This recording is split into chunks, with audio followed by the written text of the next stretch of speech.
है CBN की प्रस्तुति और आप देख रहे हैं एक नई जिंदगी।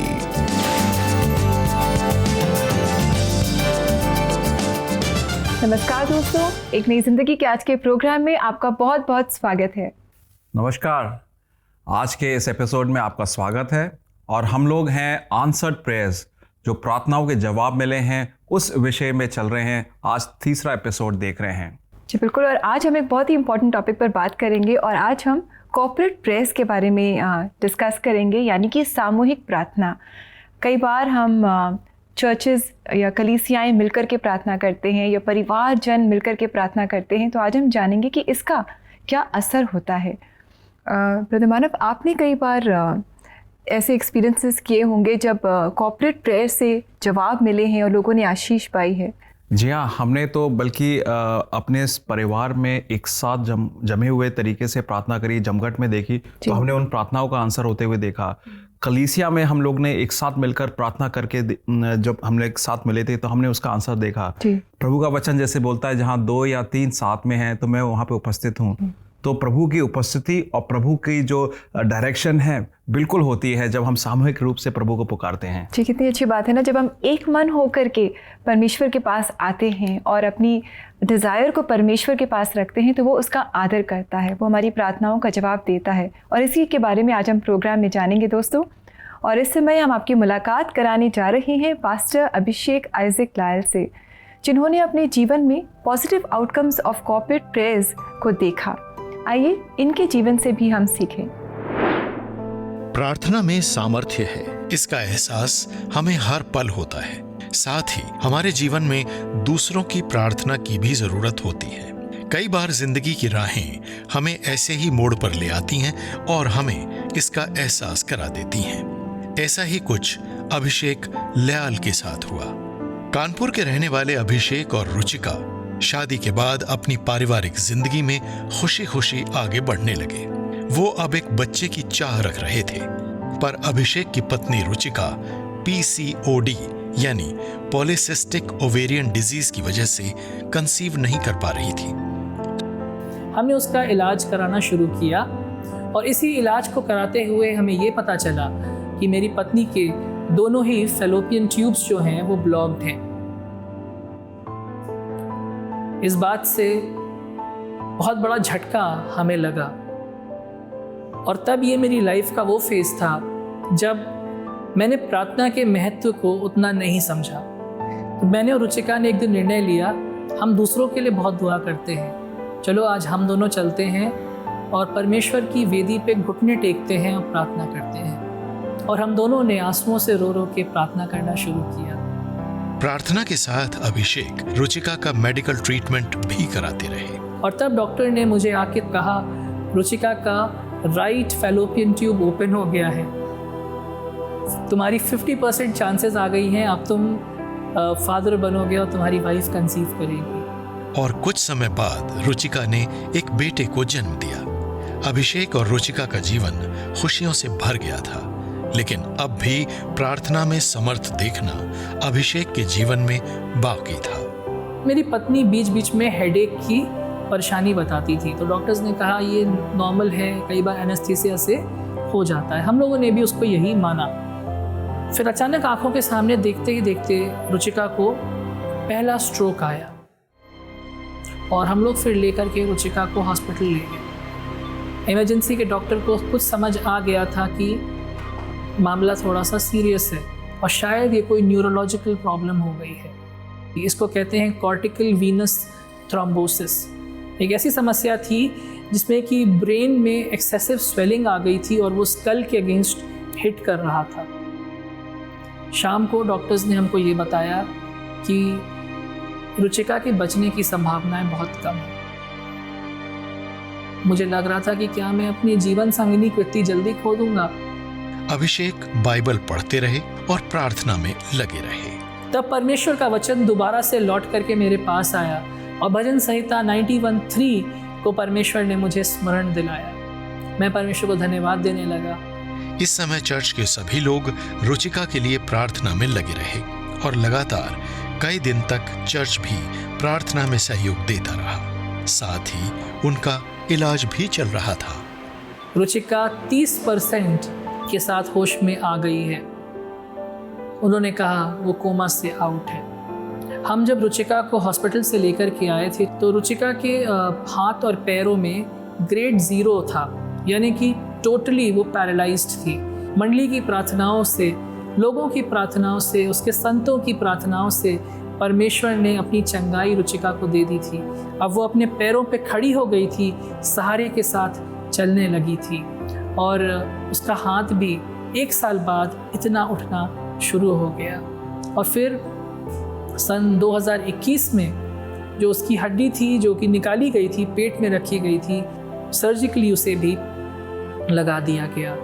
आज मेरी पत्नी चलती है, बातचीत करती है। अभी थोड़ी बहुत प्रॉब्लम्स रह गई हैं। उसका मूवमेंट 80% आ चुका है, चलने में थोड़ा सा लंगड़ाती है, लेकिन मुझे विश्वास है कि परमेश्वर ने प्रार्थनाओं के उत्तर में उसको यहाँ तक चंगाई दी है तो वो आगे भी उसको पूरी चंगाई देगा। Wow, that is such an encouraging story. कितना अच्छा लगा अभिषेक और रुचिका से मिलकर, और हमने देखा कि कैसे जब कलीसिया ने मिलकर प्रार्थना करी, परमेश्वर से पुकार लगाए, तो परमेश्वर ने प्रार्थनाओं का जवाब दिया। और आज रुचिका कितनी बेहतर हैं और अपनी बेटी की देखभाल भी कर पा रही हैं। ये टेस्टिमनी जो मैंने देखी बड़ी पावरफुल टेस्टिमनी है, एंड एक नहीं 2 किस्म के बड़े बड़े ब्रेक थ्रूज उन्होंने अपनी लाइफ में देखे जी। और इस वजह से उनके कितना ज़्यादा उनका विश्वास पक्का हो गया होगा जी। और कितने सारे लोग प्रेरित हो गए होंगे कि सामूहिक प्रार्थनाओं में शामिल हो सकें। जी बिल्कुल। दोस्तों, अब हम प्रार्थनाओं के विषय में जब बात कर रहे हैं, सामूहिक रीति से हम कैसे मिलकर प्रभु को पुकार सकते हैं, अब देखेंगे प्रभु का वचन हमें क्या बताता है उसके बारे में। प्रेरितों काम 12 में एक बहुत अच्छा एपिसोड बताया है जहां पर पतरस को जेल में रखा हुआ था और उसका कलीसिया उसके लिए प्रार्थना कर रहे थे और उन्होंने कैसे बहुत बड़ी मेजर ब्रेक थ्रू को आते हुए देखा प्रभु की तरफ से। तो मैं पढ़ूंगा प्रेरितों काम 12 से। प्रेरितों काम 12 वर्स 5, एक्ट्स 12 वर्स 5। वचन में लिखा है, बंदी गृह में पतरस बंद था, परंतु कलीसिया उसके लिए लौ लगाकर परमेश्वर से प्रार्थना कर रही थी। और दूसरा वचन है प्रेरितों काम 12 एक्ट्स 12। ये जानकर वो उस यूहन्ना की माता मरियम के घर आया जो मरकूस कहलाता है। वहाँ बहुत से लोग इकट्ठा होकर प्रार्थना कर रहे थे। दोस्तों, आपने वचन से देखा कि जब पतरस जेल में था तब उसके लिए लोग प्रार्थना कर रहे थे और जब जेल से बाहर आया तब उसके लिए लोग प्रार्थना कर रहे थे। सामूहिक प्रार्थना उसके लिए बाकायदा चल रही थी। और जेल में क्या हुआ, क्योंकि हेरोद था, वो यहूदियों को खुश करना चाहता था, तो उस वजह से उसने जो प्रभु के जो विश्वासी थे, प्रभु के जितने भी कलीसिया के लोग थे, उनको बंदी बनाना स्टार्ट करा और पतरस को भी इसलिए जेल में डाला गया। और पतरस जब जेल में था तब हम देखते हैं कि प्रभु अद्भुत रीति से उसकी सिचुएशन में आते हैं और एक दूत को भेजते हैं, स्वर्गदूत को भेजते हैं, जो उसको वहाँ से छुड़ाता है और बंदी गृह से बाहर निकाल कर उसको उसके घर पे ले जाता है जहाँ पर लोग प्रार्थना कर रहे थे। और बंदी गृह में जब पतरस था तो उसके पास 4 सैनिक थे उसको जो बांध के रखे हुए थे। आप सोच सकते हैं पतरस की क्या सिचुएशन थी और प्रभु ने उसको किस सिचुएशन से निकाला। भाई और बहनों, हो सकता है आप और मैं आज एक ऐसे बंदी गृह में हों जहां पर हमारा कोई बाहर निकलने का कोई भी संभावना नजर नहीं आती हो। हमें कुछ भी ऐसा नहीं लगता हो कि हमारी लाइफ में कुछ पॉसिबल हो। हर जगह से इम्पॉसिबिलिटी नजर आती हो, हर जगह से हम लोग बंद नजर आते हों। मगर आप देखिए कि जो सामूहिक रूप से अगर हमारे लिए प्रार्थना करी जा रही हो, हमारे परिवारजन कर रहे हों, हमारी कलीसिया के लोग कर रहे हो, हमारे दोस्त कर रहे हों, तो आप देखिए आपकी लाइफ में, मेरी लाइफ में एक ऐसा बड़ा ब्रेक थ्रू आ सकता है। और ये जो वचन है ये हमें प्रेरित करता है कि हम लोग एक कलीसिया की तौर से, एक परिवारजन की तौर से आज हम प्रार्थनाओं में लग जाएं। हो सकता है कि आपके और मेरे घर में या करीबी रिश्तेदारी में कोई रिश्ते टूटे हुए हों। हो सकता है आपके और मेरे आसपास कहीं पे ऐसी ज़रूरत हो जहाँ पे हमें प्रार्थना, उन लोग को प्रार्थना की ज़रूरत हो, जहाँ पे हम उनको प्रार्थना के द्वारा सपोर्ट कर सकते हैं। मैं आपको प्रेरित करना चाहूँगा, आपको एनकरेज करना चाहूँगा कि प्लीज़ घबराएं ना, प्लीज़ पीछे ना हटें, बल्कि बोल्डली आगे जाकर एक समूह में बनकर उनके लिए प्रार्थना करें। और प्रार्थना बोल्ड प्रेयर्स करें, प्रभु के साइज के हिसाब की प्रेयर करें, जहां पर आप मेजर ब्रेक थ्रूज एक्सपेक्ट करें प्रभु की तरफ से, जो ब्रेक थ्रूज कहीं से नहीं आने थे, ना कि मेरी तरफ से, ना कि दुनिया की तरफ से, मगर वो ब्रेक थ्रू प्रभु लाएगा। मेरी उम्मीद है कि ये वचन पढ़कर, वचन सुनकर आप लोग प्रेरित हुए होंगे कि आप लोग अपने परिवार को इकट्ठा कर सकें, आप लोग प्रेरित हुए होंगे कि आप कलीसिया को इकट्ठा कर सकें प्रार्थनाओं के लिए। प्रार्थनाओं में बहुत बल है, उसके लिए पीछे प्लीज़ ना हटें। जी बिल्कुल, हम आपको इंकरेज करते हैं फॉर कॉर्पोरेट प्रेयर कि परमेश्वर आपकी मदद करे कि आप और आपकी कलीसियाएँ, परिवार मिल कर के प्रार्थना करें, और हम भी आपके साथ मिलकर आपके लिए प्रार्थना करना चाहेंगे। तो आप हमें कॉल करें CBN प्रेयर लाइन में। हमारा नंबर है 9910401010। हमें आपकी कॉल्स का इंतज़ार रहेगा। और ये नंबर व्हाट्सएप पे भी उपलब्ध है, तो आप प्लीज़ हमें अपने मैसेजेस भेजें, वॉइस नोट भेजें, और हम लोग इन मैसेजेस को पढ़ेंगे, वॉइस नोट को सुनेंगे और ज़रूर से प्रार्थना करेंगे। तो नंबर याद रखिएगा 99 10 40 10 10। समय आ गया है एक ब्रेक का, और ब्रेक के बाद भी हम मिलकर प्रार्थना करेंगे। To stay with us.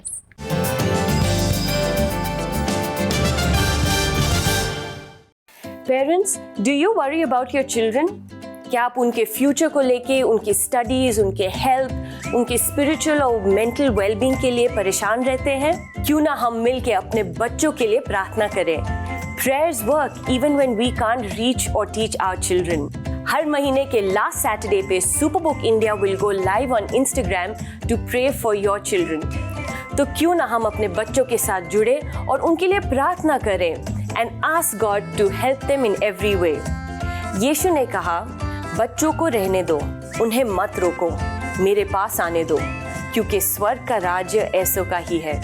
So don't forget to join us this Saturday at 10 AM on Superbook India Instagram, और हम मिलकर अपने बच्चों के लिए प्रार्थना करेंगे।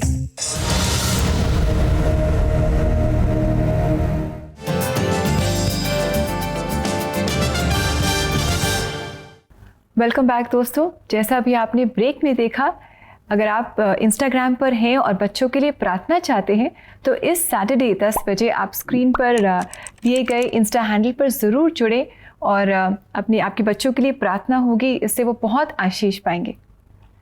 और जैसे प्रार्थना की बात हो रही है, हम भी आज कॉर्पोरेट प्रेयर के बारे में ही बात करेंगे, और उससे चलते चलते हम कुछ सवाल भी लेंगे कि कॉर्पोरेट प्रेयर्स में या जहाँ प्रार्थना करते हैं तो हमें कुछ सवाल हमारे मन में ज़रूर आते हैं, तो उनका हम मैसेज पढ़ेंगे और उसका जवाब देंगे।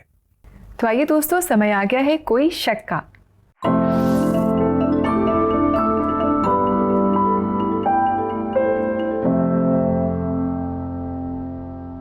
तो आज का क्वेश्चन हमसे पूछ रही है प्रियांशी, और इनका क्वेश्चन है, how can I turn all my worries and problems over to God? Priyanshi, ये एक बहुत अच्छा सवाल है, क्योंकि हम लोग ये बिल्कुल फॉर ग्रांटेड लेके चलते हैं कि हम लोग जब प्रार्थना कर रहे हैं तो हम लोग पूर्ण तरीके से प्रभु पे डिपेंडेंट हैं। मगर कभी कदार मन में हमारा एक संकोच रहता है, कहता है नहीं, प्रभु के ऊपर तो है, मगर थोड़ा सा मैं अपने हिसाब से भी उस समस्या को या उस प्रेयर पॉइंट को अपनी तरफ से सुलझाने की कोशिश करूँगा। प्रोवर्ब्स नीति वचन 3:5-6 चैप्टर 3 वर्सेस 5 और 6 बताते हैं कि हम अपने आप को पूर्णता से प्रभु के ऊपर छोड़ दें।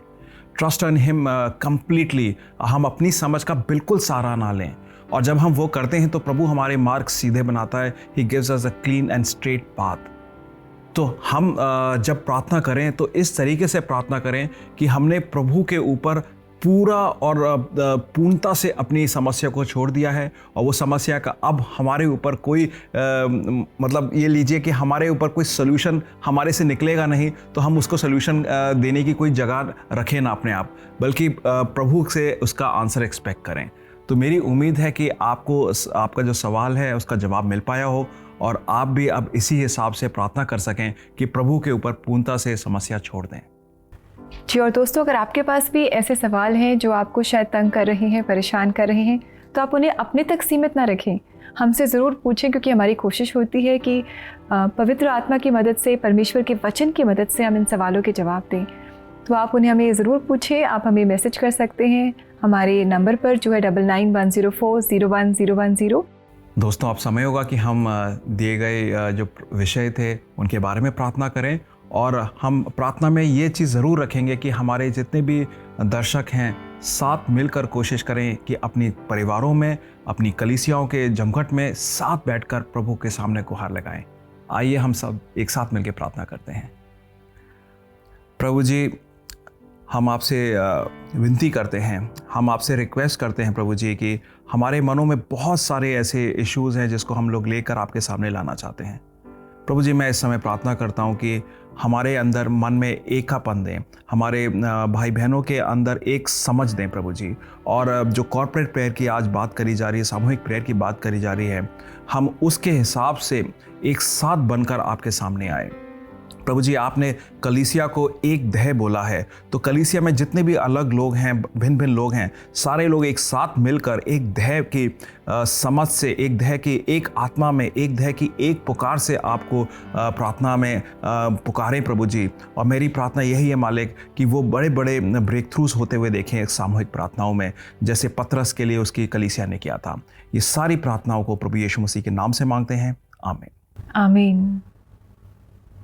और आइए दोस्तों, अब समय है कि हम आपके साथ एक प्रेयर टिप शेयर करें।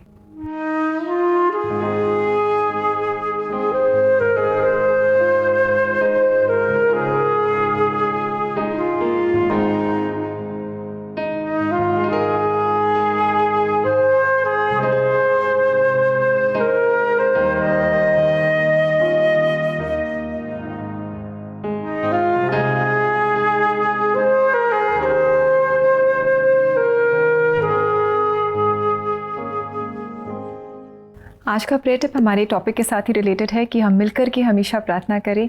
कुछ लोग मिलकर के प्रार्थना करें, या अपने परिवार के साथ आप प्रार्थना करें, कलीसिया के साथ करें, अपने दोस्तों के साथ आप मिलकर प्रार्थना करें।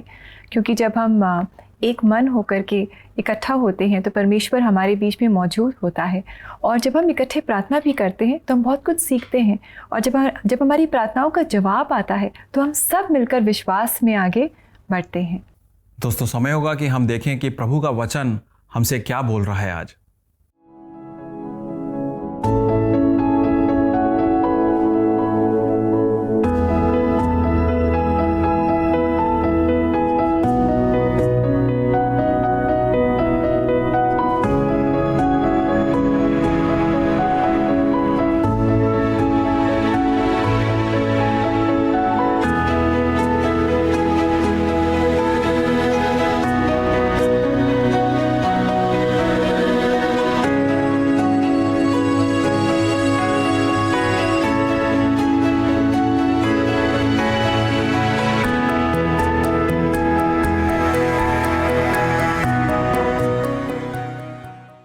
प्रभु यीशु मसीह के कितने सुंदर वचन हैं कि जब हम लोग एक साथ इकट्ठा होकर प्रार्थना करते हैं तो प्रभु उपस्थित ही नहीं होते हैं, मगर प्रभु की इच्छा से जब हम प्रार्थना करते हैं तो उसको पूरा करते हैं। आइए भाई और बहनों, हम इसको अपनी ज़िंदगी में विचार करें कि हम इसको कैसे लागू कर सकते हैं। जी बिल्कुल दोस्तों, और अब समय आ गया है कि हम एक छोटा सा ब्रेक लें, और ब्रेक के बाद आज हम यीशु दरबार कलीसिया के पासवान के साथ हम मुलाकात करेंगे। तो do stay with us friends.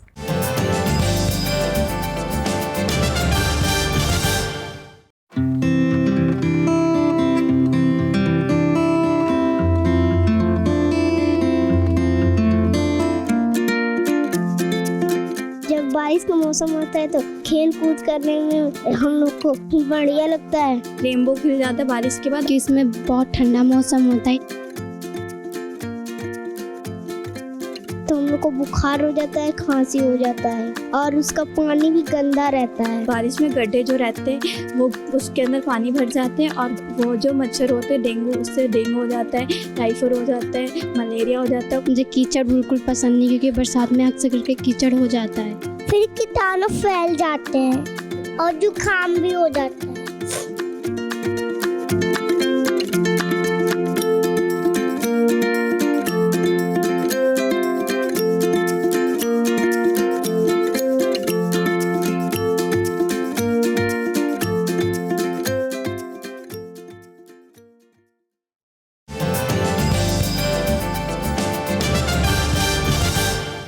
Welcome back दोस्तों। आज हम मिलकर सीख रहे हैं कॉर्पोरेट प्रेयर्स के बारे में, यानी कि सामूहिक प्रार्थना के बारे में। इसके पॉजिटिव आउटकम्स के बारे में आज हम जान रहे हैं।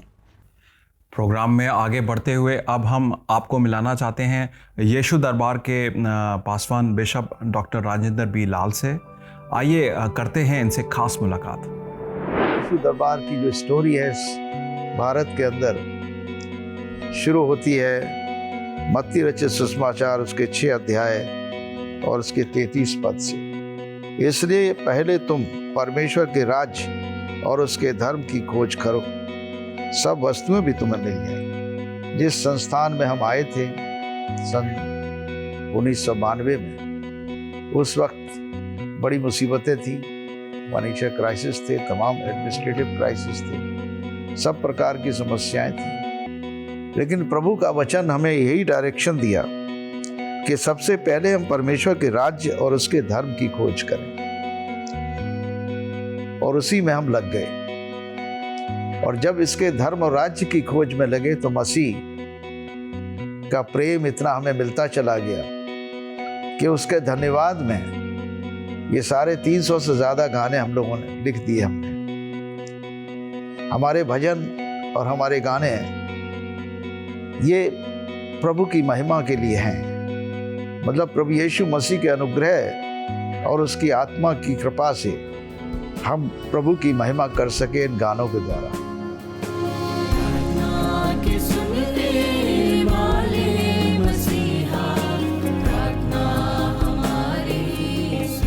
गाने हमारे तजुर्बे हैं, तमाम मुसीबतों में, तमाम ऐसे समयों में, उतार चढ़ाव में जो दुनिया के हमने देखे, उस दुनिया के सारे उतार चढ़ाव में कोई ना कोई गाना हमने लिखा है और उस गाने में प्रभु की महिमा हुई है। पहला पत्रस 2:24 में लिखा है कि वो हमारे अपराधों को, हमारे पापों को, श्रापों को अपनी देह पर लिए हुए क्रूस पर चढ़ गया ताकि हम पाप के लिए मरकर धार्मिकता के लिए जीवन बिताएं और उसी के कोड़े खाए जाने से हम चंगे होते हैं।